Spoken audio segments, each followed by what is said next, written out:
पूरा सिस्टम बना के नहीं ना देती, तो ये आपकी नमाज पूरा तक आ जाए किसी काम में, क्योंकि आपको प्रैक्टिकली ऑन ग्राउंड कोई फायदा नहीं होगा, आप इतनी नमाज पढ़ के बजाय एक्शन के बजाय इमोशन से कोई फायदा नहीं है। इसमें एक इसको हमारी की हदीस है जिसमें आपसे पहले और डे वाले सल्लल्लाहु अलैहि वसल्लम ने बताया कि क़यामत वाले दिन कुछ ऐसे लोग भी होंगे जिनके पास बड़े नेक अमाल होंगे, तहज्जुद गुज़ार होंगे, बड़ी इबादतें करते होंगे, ठीक है, लेकिन वो भी जहन्नम में भेज दिए जाएंगे। साहबा ने पूछा ही ऐसा क्यों है? तो आप सल्लल्लाहु अलैहि वसल्लम ने कहा वो इसलिए कि वो नमाज जरूर पढ़ते होंगे लेकिन नमाज उनकी खालस नहीं होगी, क्या उन्हें ज़हनी फिक्रें दूसरी लगी होंगी। हज भी अदा किया होगा, ज़कात भी दी होगी, तहज्जुद भी पढ़ा होगा, लेकिन जब वो कोई माल खरीदते हैं और बेचते हैं उन्हें ख़यानत करेंगे।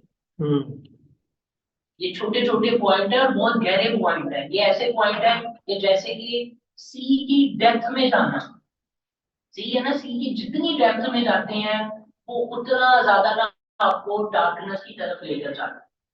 ये इस तरह है कि सी की डेप्थ में जाना और डेप्थ से कोई चीज निकाल कर बाहर लाना, ये वो चीज है कि इबादत हम कर रहे हैं। हम सोचें मैं अगर अपने आप को रखता हूँ यार मैं नमाज पढ़ रहा हूँ, क्या मेरी नमाज खालिस है?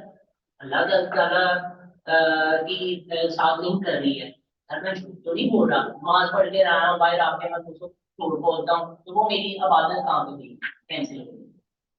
मैं फिर नमाज पढ़ता हूँ, फिर मैं बाहर आकर किसी के साथ कोई गीबत कर रहा हूँ, वो मेरी नमाज कैंसिल हो गई। यही मेरी इबादत सारी जो मैंने इबादतें की होंगी मेरे किसी भी को खाते में नहीं आएगी, वो खत्म हो जाएंगी। क्यों? मेरी वो इबादत खालस नहीं थी, वो मैं सिर्फ इबादत कर रहा था, चल रहा था, तो मुझे देखे मैं इबादत करता हूँ, मैं जी तहज्जुद गुज़ार हूँ, मैं जी 5 वक्त की बात मालूम करता हूँ, मेरे में ये है मेरे में, लेकिन सूद मैं खाऊंगा, इमारत में मैं ख़यानत करूंगा, लोगों की बुराइयां मैं करूंगा, लोगों को ये बताऊंगा कि फलाना बंदा ऐसा है तो फलाना ऐसा है, फलाना ऐसा है तो फलाना। मैं अपने आप को नहीं देखता।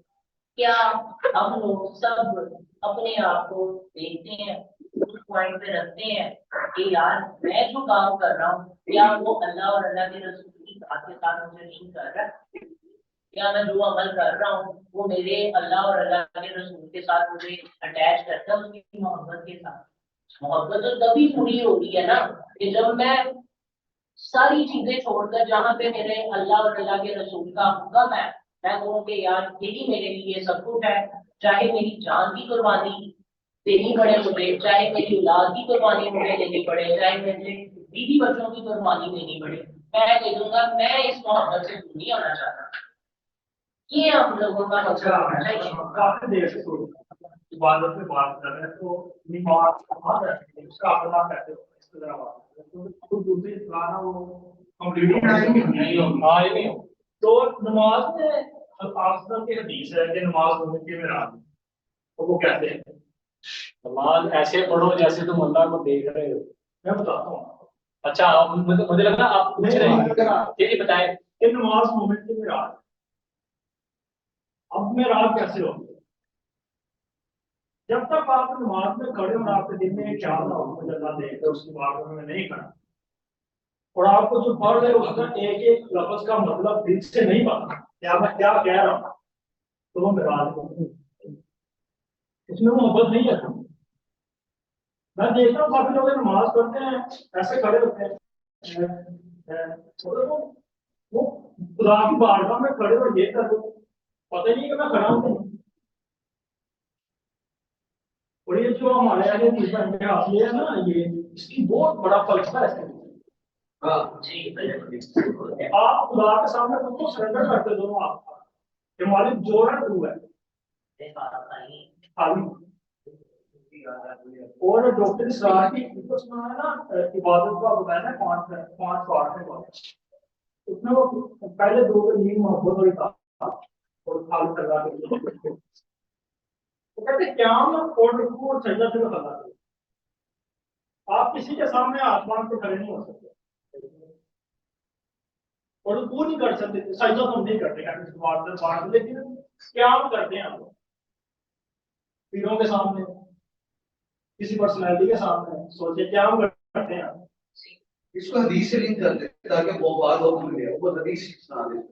वो एक हदीस है, मुझे याद है, एक हदीस है कि आपसे वसल्लम ने फरमाया कि जो इंसान ये समझता है कि ये बंदा मेरी इज्जत के खातिर खड़ा हो और मैं ख्वाहिश करता हूँ। वो हदीस में सुना था, एक दफा आप मस्जिद में काफी दिनों बाद है, तो बीमार थे, तो सारे साहब खड़े हो गए, तालियों के लिए खड़े हो गए, खुदा को समझा आपने फरमाया अजनों की जहालत छोड़ दो जो अपने को लिए करे।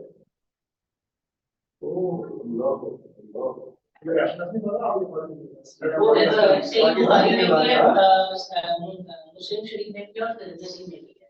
तो इबादत में नमाज है ना, वो आपके अल्लाह के साथ मुलाकात है। वो हमारे बहुत अच्छे वो मौलाना साहब गुजरे सब कुछ, वो कहते हैं जब बंदा नमाज में खड़ा होता है ना तो वो दुनिया में नहीं होता, वो जब अल्लाह अकबर कहता है तो वो कोई और होता है।